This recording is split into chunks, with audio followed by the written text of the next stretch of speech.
Welcome back to show. अब हम बात करेंगे सियासत की, जो कि इस वक्त उसकी जो गर्मी है वो बढ़ती चली जा रही है। एससीओ के बाद 26वीं आईनी तरमीम के हवाले से बहस स्टार्ट हो चुकी है, जहाँ पे पार्लियामेंट की खुसूसी कमेटी के इजलास में आईनी बेंच की तश्कील पर इत्तफाक हो चुका है। कमेटी में पेश हुकूमती ड्राफ्ट में आईनी अदालत का जिक्र नहीं है और चेयरमैन तहरीक इंसाफ बैरिस्टर गौहर ने यह भी दावा किया कि आईनी तरमीम के लिए हुकूमती बेंचेस से 7 मेंबरान तरमीम के हक में वोट नहीं देंगे। बिल्कुल ऐसे ही है। और इसके अलावा अगर बात की जाए वज़ीर आज़म के मुशीर बराए सियासी उमूर राना सनाउल्लाह, वो ये कहते हैं कि मुस्लिम लीग नून, पाकिस्तान पीपल्स पार्टी और जमीयत उलमा इस्लाम आईनी बेंच तश्कील दिए जाने पर मुत्तफिक हो चुके हैं, ये तीनों जमातें।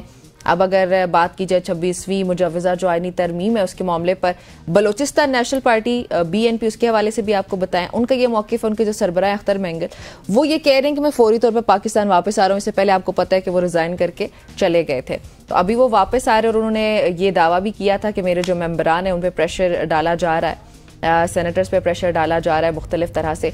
अब क्या वो खुद भी प्रेशर का शिकार हो चुके हैं इसलिए वापस आ रहे हैं, या फिर वो इसलिए वापस आ रहे हैं कि उनके जो मेंबरान हैं उनकी जमात के उन पे प्रेशर डाला जा रहा है, तो वो उस प्रेशर को कम करने के लिए आ रहे हैं? ये इंपॉर्टेंट क्वेश्चन है। फिर उसके अलावा बैरिस्टर गौहर ने जो बात की, जो हसनैन ने आपको बताई, कि वो कह रहे हैं कि हुकूमती बेंच से 7 मेंबरान ऐसे हैं जो कि वोट ही नहीं करेंगे, हुकूमत को 224 का ये नंबर चाहिए। अब क्या मतलब बैरिस्टर गौहर ने ये बात कैसे कह ली है, उनको ये कैसे इल्म हो चुका है? क्या वो अरकान इनके साथ राब्ते में हैं, और वो कौन से अरकान हैं जिनके बारे में गौहर साहब ने ये कहा कि ये तो वोट ही नहीं करेंगे? अच्छा, एक और डेवलपमेंट है, सॉरी टू कट यू, अभी जो ताज़ा तरीन खबर ये आ रही है जो इस वक्त ABN पे चल भी रही है कि स्पीकर कौमी असम्बली का जो टाइम था वो चेंज कर दिया आज के इजलास का, जो पहले 11 बजे होना था अब शाम 6 बजे होगा। सो अभी भी मुझे लगता है कि हुकूमत क्लियर नहीं है कि वो अगर तैयारी मुकम्मल नहीं है, लग के हवाले से भी जाएंगे या आईनी तरमीम के हवाले से जाएंगे तो उनकी जो तैयारी है वो क्या होगी। लेकिन एक चीज़ जो कल हमने अपने प्रोग्राम में डिस्कस की थी, रियासत अली आज़ाद साहब हमारे साथ मौजूद थे, उन्होंने ये कहा था कि ये तो वो बावसूख अंदाज में वो कह के गए थे, और वही चीज़ राना सनाउल्लाह साहब ने भी कही कि अब आईनी अदालत की बात नहीं हो रही, अब आईनी बेंच की बात हो रही है जो कि सुप्रीम कोर्ट के अंदर ही मौजूद होगा। वो आईनी बेंच की मुदरजात के ऊपर बात हो रही है कि वो कौन बनाएगा, किस तरह बनाएगा, उनमें कौन कौन से जजेस मौजूद होंगे, उनकी मुद्दत मुलाजमत क्या होगी, कितनी उनकी मयाद होगी, 2 साल के लिए होंगे, 3 साल के लिए होंगे। लेकिन अब आईनी अदालत का चक्कर खत्म होता हुआ नजर आ रहा है। अब तमाम जो मामला हैं वो आईनी बेंच की तरफ आते हुए नजर आ रहे हैं, आईनी बेंच की तरफ मामला नजर आ रहे हैं। और देखें आईनी बेंच पर बिलावल भुट्टो जरदारी हसनैन उस्पी ये कहते हैं कि आईनी बेंच पर इक्तफा हो चुका है हमारा, हम अब मौलाना को ये जुबान दे चुके हैं, क्योंकि हमने देखा था इससे पहले कि जो भी लड़ाई झगड़ा हुआ था वो बेसिकली कॉन्स्टिट्यूशनल कोर्ट पे हुआ था। मौलाना ने ये कहा था कि हम आईनी अदालत के हक में नहीं है और पाकिस्तान तहरीक इंसाफ इसके हक में नहीं है। फिर उसके बाद मामला थोड़े आगे बढ़े और फिर मौक़िफ़ ये सामने आया कि जमीयत उलमा इस्लाम और पीपल्स पार्टी के दरमियान इक्तफा हुआ कि कॉन्स्टिट्यूशनल कोर्ट्स नहीं बननी चाहिए बल्कि कॉन्स्टिट्यूशनल बेंच बनना चाहिए। तो अब उस पर बिलावल भुट्टो जरदारी वो रात भर आपने देखा होगा कि मजीद उस पर मामला जो हैं आगे बढ़ते हुए नजर आए। तो बिलावल अब ये कह रहे हैं कि हमारा तो इस पर इक्तफा हो चुका है, हम अब इससे पीछे नहीं हटेंगे। तो क्या असल में कॉन्स्टिट्यूशनल बेंच बनेगा, उस बेंच बनने का मकसद क्या होगा, उससे निकालना क्या चाहती है हुकूमत, ये जो अमेंडमेंट्स हो रही हैं ये किस तरह का आम आदमी के फ़ायदे के लिए हैं? ये बहुत से क्वेश्चन है जो इस वक्त हर पाकिस्तानी समेत हम सब के जहन में मौजूद हैं। बिल्कुल। दूसरी तरफ अगर पाकिस्तान तहरीक इंसाफ की बात की जाए तो वो डिफरेंट स्टोरी हमें बताते हुए नजर आते हैं। जिस तरह आपने स्टार्ट में इंट्रो में भी कहा था कि बैरिस्टर गौहर कह रहे हैं कि 7 तो हुकूमती मेंबरान ऐसे जो कि हुकूमत को वोट नहीं देंगे। इसके अलावा तहरीक इंसाफ अभी ये बता रही है कि मौलाना फजल रहमान जो कि रायवंड में नवाज शरीफ के साथ, आसिफ अली जरदारी के साथ और बिलावल के साथ बैठक करके आए, उनकी रात को मुलाकात भी हुई है बैरिस्टर गौहर के साथ, और वो अभी तक कॉन्फिडेंट हैं कि मौलाना फजल रहमान जो भी बात करेंगे वो तहरीक इंसाफ के प्रोस्पेक्ट से करेंगे, तहरीक इंसाफ को कॉन्फिडेंस में लेके करेंगे। और फिर तहरीक इंसाफ के जो इल्ज़ामात हैं उनकी भी बारिश है। उनके मुताबिक ज़ैन कुरैशी और इस तरह के जो लोग हैं उनकी फैमिलीज़ को भी ज़दोकोब किया जा रहा है। बहुत सारे MNAs हैं जो कि उनके मुताबिक, बैरिस्टर गौहर की बता रहा हूँ, कि उनको बिल्कुल गायब कर दिया गया है, उनसे शायद वफादारियाँ तब्दील करने की वो बात कर रहे हैं। और फिर आज भी तहरीक इंसाफ की अगर बात की जाए तो उन्होंने मुल्क गिर एहतजाज की भी कॉल दी थी कि पूरे मुल्क में आप एहतजाज रिकॉर्ड करवाएं इस आईनी तरमीम को लेके।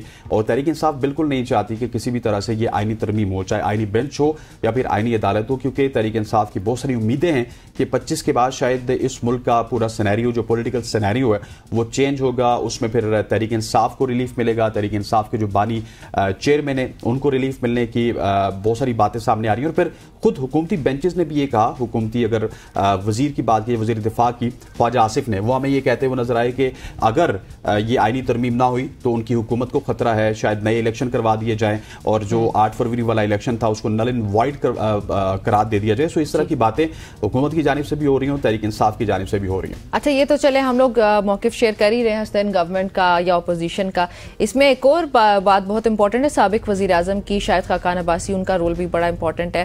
انہوں نے کل جو ہے وہ اپنی جماعت, آپ کو پتہ ہے کہ وہ پہلے نون لیگ کا حصہ تھے, وزیر اعظم بھی نون لیگ کی جماعت سے ہی رہے, لیکن اب جو ہے انہوں نے ان کی جو اپنی پارٹی ہے عوام پاکستان پارٹی, وہاں اس سے خطاب کرتے ہوئے کچھ جو اجتماع تھا, انہوں نے کہا ہے کہ اپنے اقتدار کے لیے یہ آئینی ترامیم بھی کی جا رہی ہیں. یہ آئینی ترامیم بھی جو ہیں یہ اصل میں ایک عام آدمی کے مفاد کے لیے نہیں ہے. اور پھر خاص طور پہ انہوں نے بانی پی ٹی آئی کا ذکر کیا. انہوں نے کہا کہ بانی پی ٹی آئی خود جو ہیں وہ اسٹیبلشمنٹ کے کندھے پہ آئے تھے اور اب جو ہے وہ ابھی تک اپنے اقتدار کی چھینا جپٹی جو ہے وہ ہر طرف چل رہی ہے, جو کہ اس بات سے میں بھی سیکنڈ کروں گی ان کی بات کو کہ بالکل ٹھیک بات ہے کہ دیکھا جائے اگر تو ہمارے ہاں جو پالیٹکس ہیں وہ پاور پالیٹکس ہیں, ہر کوئی اپنے اقتدار کے پیچھے بھاگنے کی کوشش کر رہا ہے. اب یہ جو آئینی ترامیم ہے اس پہ ہر ایک عام آدمی جب اس پہ ڈسکشن کرتا ہے تو وہ یہی کہتا ہے کہ اس پہ 500 سوالات ہیں. ایون آپ دیکھیں کہ مولانا کل پرسوں آپ کو کہتے ہوئے نظر آئے کہ بھائی مسودہ اب جا کے ہمیں ملا ہے, فائنلائز ہوا ہے, سمجھ نہیں آ رہا. بالکل ایسی, اور اسی حوالے سے بات کرنے کے لیے ہمارے ساتھ حافظ احسان صاحب موجود ہیں, ماہر ہیں اور ایک سینئر وکیل ہیں. حافظ صاحب, آپ کو خوش آمدید کہتے ہیں, thank you so much for joining us. سب سے پہلے تو یہ بتائیے گا کہ آئینی عدالت سے تمام تر معاملات آئینی بینچ کی طرف آتے ہوئے آپ نظر آ رہے ہیں, حکومت بھی ہمیں یہی کہتی ہوئی نظر آ رہی ہے, مولانا محفوظ الرحمان صاحب اور پیپلز پارٹی کے درمیان بھی یہ آئی تھنک سو معاہدہ طے بات چکا ہے کہ اب آئینی بینچ بنایا جائے گا. اس کو آپ کس طرح دیکھ رہے ہیں؟ کیا آئینی بینچ ہی حکومت کو ریلیف دے سکتا ہے, پھر آئینی عدالت سے پیچھے ہٹنا حکومت کے لیے ایک سیٹ بیک ہے؟ بسم اللہ الرحمن الرحیم. حسنین آپ کا شکریہ, نمرہ آپ کا بہت شکریہ کہ آپ نے موقع دیا. اگر آپ اس سارے کانسٹیٹیوشنل ابھی جو امینڈمنٹس آپ کے سامنے آئی ہیں, فائنل تو تب آپ کو شیپ نظر آئے گی جب کیبنٹ کے اندر وہ جائے گا, کیبنٹ اس کو اپروو کرے گی, اس کے بعد پھر سمجھا جائے گا کہ یہ ایکچوئل یہ گورنمنٹ کا ایک کانسٹیٹیوشنل امینڈمنٹ بل ہے, اور پھر آرٹیکل 239 کا پروسیس جو ہے وہ شروع ہوگا 2/3 میجورٹی کے کانٹیکسٹ کے اندر نیشنل اسمبلی یا سینٹ کے اندر. لیکن جنرلی اگر آپ دیکھا جائے اس چیز کو کہ یہ جو امینڈمنٹس اس وقت پرپوز کی جا رہی ہیں, تو ان امینڈمنٹس نے کافی حد تک جو پاکستان کی ساری پولیٹیکل پارٹیز ہیں, چاہے وہ اس وقت اپوزیشن کے اندر ہیں یا ٹریجری کے اندر ہیں یا گورنمنٹ کے اندر ہیں, ان کے جو پچھلے 12, 14, 15 سال کے کنسرنز ہیں ان کو ایڈریس کرنے کی کوشش کی ہے.